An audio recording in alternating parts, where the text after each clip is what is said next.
Hi everyone, I hope you're well. I haven't done a video in quite some time, so I've been slacking quite a bit.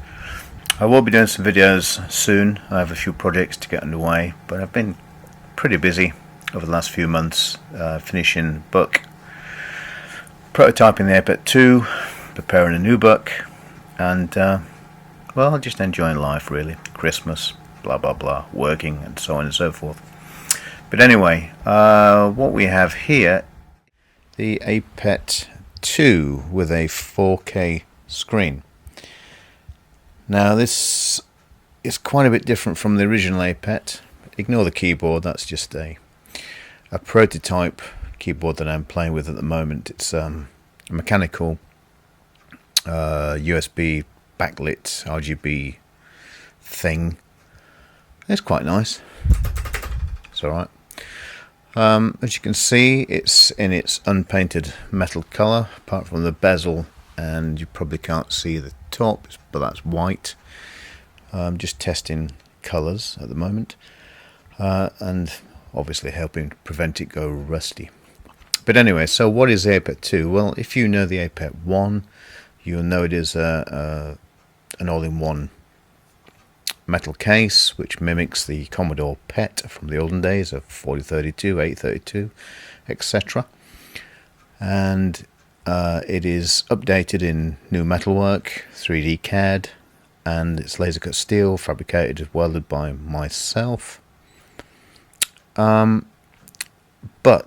it will accommodate a PC within there, an ATX PC, an Amiga 500 and an Amiga 1200 should you wish. So if I open the lid, which is difficult because I don't have the gas struts on at the moment, but if I open the lid, there's hole drillings inside the case which will allow for different motherboards to be fitted, and at the back there's a back panel that is screw on which can be taken off and changed for the I/O ports of a PC, which is a big square slot, the Amiga 500, which has got the ports in a line, and the Amiga 1200, which has the same ports but for some bizarre reason in a different orientation.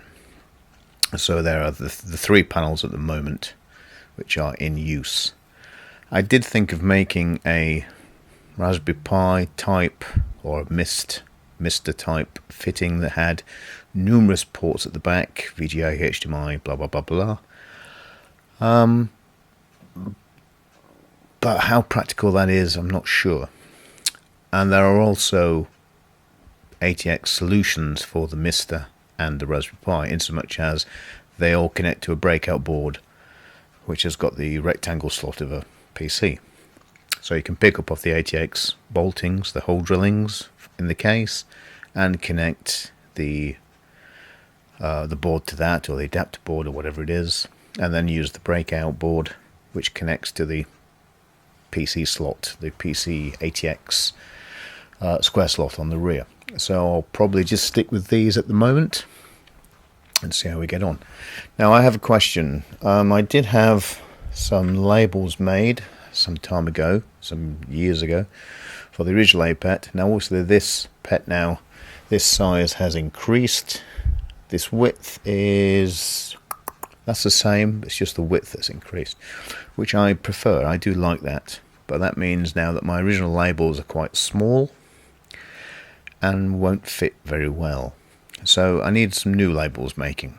So I'm reaching out to the community before I contact my original supplier, who wasn't the most helpful or just didn't comprehend what I was trying to explain, which is very possible. But either way, I will need a new label making, and I might like a little logo-ish thing on the corner maybe, and then some MVT computers, APET, blah blah blah. Might say 4K in the corner, might not. I don't want to put too many labels on it.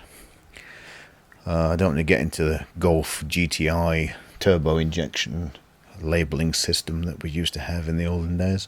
Let's keep it simple. So that's it. So it's going to have, so the iPad 2 anyway will have a mechanical keyboard, probably a black one, maybe a white one. I won't use this one because it's probably 3mm too small. so it doesn't fit very well. It's also too narrow, so I'll go back to the original black mechanical one. I have asked the company that makes the mechanical keyboards if they're going to make a white one, and they said no. So I guess my keyboards are going to be black. So that's that. That's fine.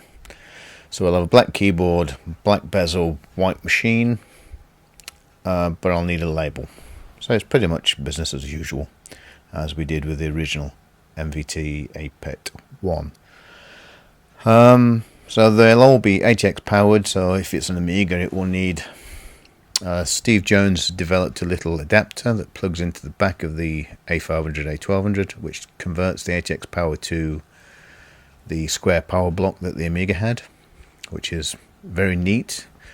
I don't need to reinvent the wheel. Steve Jones has already done it, so we'll do that. Audio. I'm prototyping, playing with speakers for the inside of the monitor. I did try them many years ago, 3 or 4 years ago, when I was developing the first one, and I didn't like it because it made the monitor housing vibrate when you crank the speakers up, so I took them out. Didn't offer them as an option. I didn't want them, so I had external speakers on the sides, a la PCs of the old days.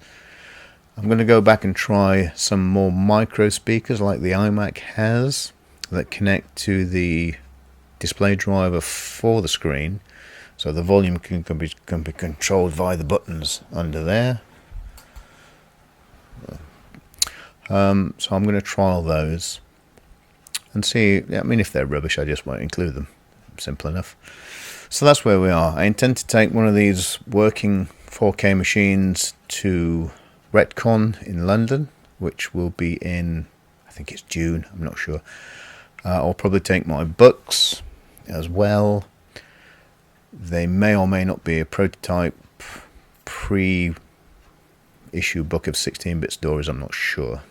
But anyway, that's where I am. That's where I am at the moment. I hope you're all well. There's no need to ramble on anymore. That's about the size of it. Okay, thank you very much, and I'll see you in the next video. I do have some Amiga projects coming up, but they'll have to be fitted in as and when. Oh, I'm going on a cruise as well in a couple of weeks, and I'll be away for probably 3 weeks in Thailand, Vietnam and Hong Kong. So there'll be some holiday vids popping up, but no tech vids, unfortunately. Okay, see you soon. Bye for now, and thank you.